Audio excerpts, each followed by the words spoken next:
தனியார் வங்கியின் அலட்சியத்தால் பலியான வடமாநில இளைஞர். உண்மையை வெளிச்சம் போட்டு காட்டிய சமூக ஆர்வலர். சென்னை பிராட்வே பகுதியில் ஐசிஐசிஐ வங்கி ஏடிஎம்மில் 20 வயதான வடமாநில இளைஞர் சந்தன் என்பவர் பணம் எடுக்க சென்றுள்ளார். அங்கு அவர் கை வைத்த கம்பியில் மின்சாரம் பாய்ந்துள்ளது. இதனால் அவர் துடிதுடித்து சம்பவ இடத்திலேயே பரிதாபமாக உயிரிழந்தார். இது குறித்து தகவல் அறிந்து விரைந்து வந்த போலீசார் இளைஞரின் உடலை மீட்டு பிரேத பரிசோதனைக்காக அரசு மருத்துவமனைக்கு அனுப்பி வைத்தனர். இந்த சம்பவம் தொடர்பாக வழக்கு பதிவு செய்த முத்தையால்பேட்டை போலீசார் சம்பந்தப்பட்ட வங்கி மற்றும் ஊழியர்களிடம் விசாரணை நடத்தி வருகின்றனர். இது தொடர்பான வீடியோ இணையதளத்தில் வைரலாகி பெரும் பரபரப்பை ஏற்படுத்தியுள்ளது.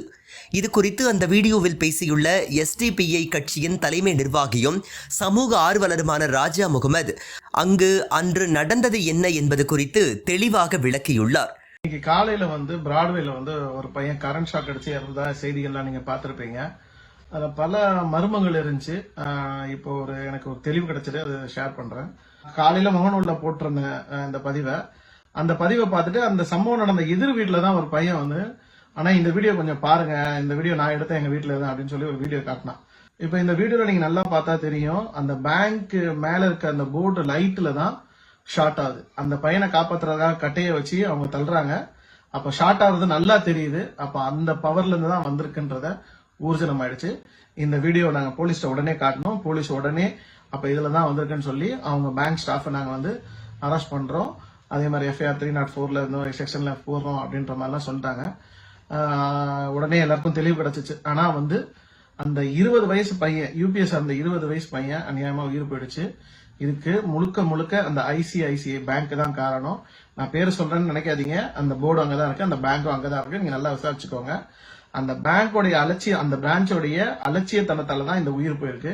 பேங்க் அந்த பையனுக்கு இழப்பீடு அவங்க குடும்பத்துக்கு கண்டிப்பா கொடுத்தே ஆகணும். தமிழக அரசும் இதுல முன்னெடுத்து இந்த சம்பவத்துல ஈடுபட்டு நடவடிக்கை எடுக்கணும். அதே மாதிரி இந்த புயல்னாலதான் இந்த ஒரு பாதிப்பு நடந்திருக்கு. தமிழக அரசும் அந்த குடும்பத்துக்கு நிவாரணம் கொடுக்கணும் அப்படின்றதையும் நான் சொல்லிக்கிறேன். இப்படிப்பட்ட அலட்சியமா நடந்த பேங்க்குக்கு என்ன தண்டனை கொடுக்கலான்னு மக்களாகிய நீங்களே சிந்திச்சுக்கோங்க. காவல்துறையும் கடுமையான நடவடிக்கை எடுக்கணுன்றதையும் நான் தெளிவுபடுத்திக்கிறேன் இந்த காணொலி மூலமா.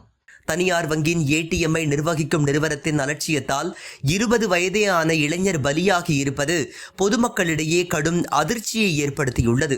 சொற்பமான கூலிக்காக சொந்த ஊரை விட்டு சென்னை பல இன்னல்களை சந்திக்கும் வட மாநில இளைஞர்கள் இது போன்ற விபத்துகளில் உயிரிழக்கும் போது அவர்களை யாரும் கண்டு கொள்ளாமல் செல்வது வழக்கமாக உள்ள நிலையில் இந்த சம்பவத்தை அம்பலப்படுத்திய ராஜா முகமதுவை பல தரப்பினரும் பாராட்டி வருகின்றனர். இந்த வீடியோவை உங்களுக்கு வழங்கியது www.aliaonlinestore.com. இந்த இணையதளத்தில் நீங்கள் ட்ரை ஃப்ரூட்ஸ், நட்ஸ், அதே மாதிரி குழந்தைகளுக்கு தேவையான டாய்ஸ் உள்ளிட்ட பல பொருட்களை நீங்கள் வாங்கிக்கலாம்.